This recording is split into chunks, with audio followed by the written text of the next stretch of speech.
Hi friends, இன்றைக்கி நம்ம பார்க்க போகிறது நாகபந்தம் அப்படின்ற ஒரு மூவியோட ரிவ்யூ தான். ஸோ இந்த படம் வந்து சம்மருக்கு தான் வரப்போகுது. பட் இதோட ட்ரெய்லர் ரிவ்யூ இன்றைக்கி நம்ம பார்க்க போகிறோம்.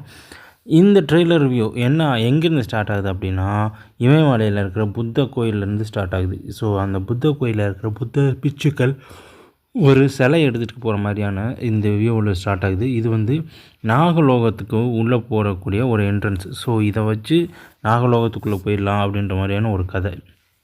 சேம் இது எங்கே இருந்து ஆரம்பிக்குன்னா, நாகலோகத்துக்குள்ளே இருக்கிற சக்தியை கொண்டு வர்றதுக்கான ஒரு வழி அமையுது.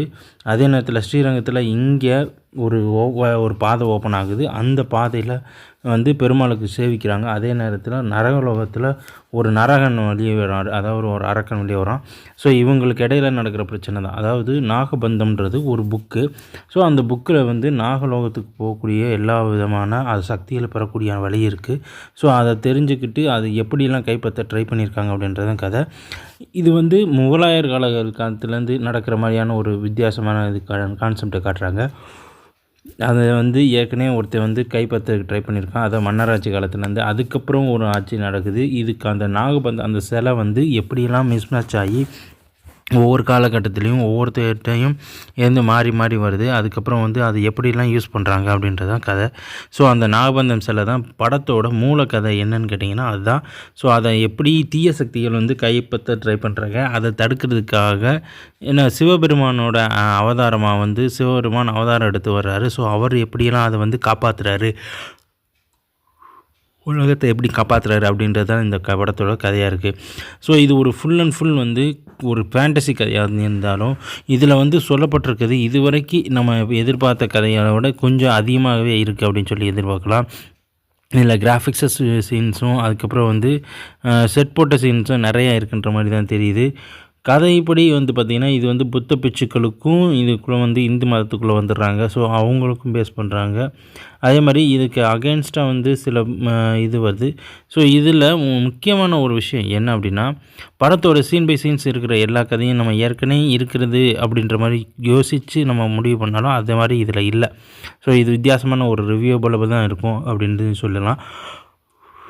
அந்த சிலை வந்து ஒவ்வொரு இடத்துலையும் வந்து மாறி மாறி போகும்போதும் அந்த சிலை போகிற இடத்துலலாம் வந்து அதை காப்பாற்றுறதுக்கு சில மக்கள் உயிரை கொடுக்குறாங்க, அதை அழிக்கிறதுக்கு நிறைய மக்கள் வராங்க. ஸோ இப்படியே மாறி மாறி போய்கிட்டு இருக்கு. ஒரு கட்டத்துக்கு அப்புறம் வந்து அது எங்கே போகுது அப்படின்றது தெரிய மாட்டேங்கி திடீர்னு பார்த்திங்கன்னா அது வந்து இப்போ இந்த கரண்ட் காலகட்டத்தில் வந்து வெளியில் வருது. ஸோ அதை வந்து கைப்பற்றுறதுக்கு சில தீய சக்திகள் முன்னேறாங்க. ஸோ அந்த தீய சக்திகள்லாம் அந்த சிலையை எடுத்தாங்களா, அது என்ன மாதிரியான ஒரு பவரை கொடுக்கும், அதுக்கோட பிரயோஜனம் என்ன அப்படின்றதெல்லாம் இல்லை டீட்டெயிலபிளாக வந்து கொடுத்துருக்காங்க அப்படின்ற மாதிரி தான் சொல்லணும்.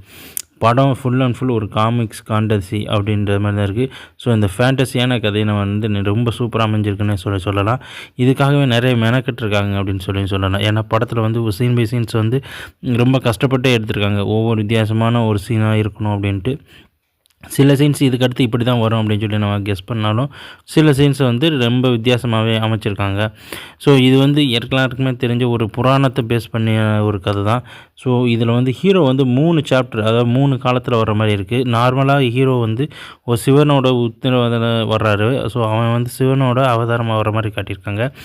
மன்னராட்சி காலத்துலேயும் இருக்காப்புல, அதுக்கப்புறம் இடைப்பட்ட காலத்தில் இருக்க மாதிரியும், இப்போ கரண்ட்டில் இருக்கிற மாதிரி, இப்படி 3 வித்தியாசமான ஒரு காலத்தில் வருது. அதில் வந்து இந்த 3 பேரும் ஒரே நேரத்தில் ஒரு சீன்ஸ் காட்டுறாங்கல்ல, அது செமையாக இருக்குது, கூஸ் பம்ப்ஸாக இருக்குன்னு தான் சொல்லணும். ஸோ படம் வைஸ் பார்த்திங்கன்னா படம் வந்து இதை வந்து வித்தியாசமாக கொண்டு வந்திருக்காங்க நிறையா. பட் இதில் வந்து நிறையா கதைகள் மிஸ்மேட்சாகவே வர மாதிரி இருக்குது. நீங்கள் வந்து ஒரு ஃபேண்டசி கதையாக எதிர்பார்த்து இந்த படத்தை நீங்கள் பார்த்தீங்க அப்படின்னா இந்த கதை வந்து உங்களுக்கு ஓகேவாக இருக்கும். மற்றபடி நீங்கள் வித்தியாசமாக வேறு மாதிரி இருக்கும் அப்படின்னு நினச்சி எதிர்பார்த்து வந்தீங்க அப்படின்னா கண்டிப்பாக இந்த கதை வந்து உங்களுக்கு சாட்டிஸ்ஃபைட் பண்ணாது அப்படின்னு தான் சொல்லணும்.